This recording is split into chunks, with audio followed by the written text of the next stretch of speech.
మొంతా తుఫాన్ నేపథ్యంలో నంద్యాల జిల్లాలోని కొందు నది లోతట్టు పరివాహక ప్రాంతాలను మంత్రి ఫరూక్, కలెక్టర్ రాజకుమారి పరిశీలించారు.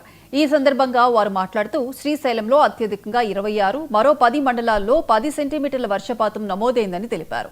ఆయా శాఖలకు సంబంధించిన అధికారులు లోతట్టు ప్రాంత ప్రజలను సురక్షిత ప్రాంతాలకు తరలిస్తున్నారని చెప్పారు. వర్షాలకు పంట నష్టపోయిన రైతులకు ప్రభుత్వం నష్టపరిహారం చెల్లిస్తుందన్నారు. రైతులు ఆందోళన చెందవద్దని తెలిపారు.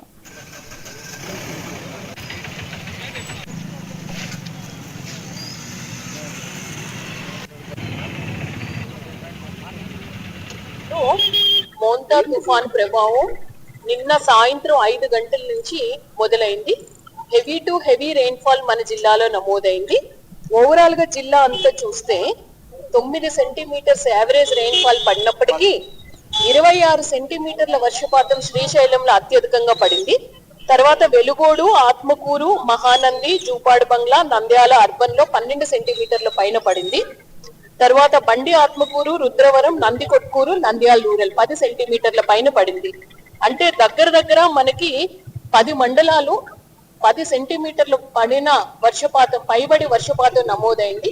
మన జిల్లాలో మనకి 21 వాగులు ఉన్నాయి. అలాగే నల్లమల ఫారెస్ట్ క్యాచ్మెంట్ కూడా ఉంది. అందులో ముఖ్యంగా 6 వాగులు వచ్చి మన నంద్యాల చామ కాలువలో కలిసి కుందులో మనకి ప్రవహిస్తాయి. కుందు మనకి నిన్నటికి 6000 క్యూసెక్స్ కెపాసిటీతో ఉండేది.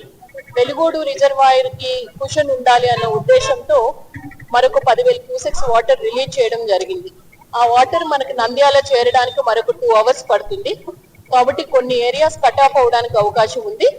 ఆ గౌరవ మంత్రివర్యుల వారి సహకారంతో ప్రజాప్రతినిధులు, మున్సిపల్ పెద్దలు, రెవెన్యూ, మున్సిపల్, పోలీస్,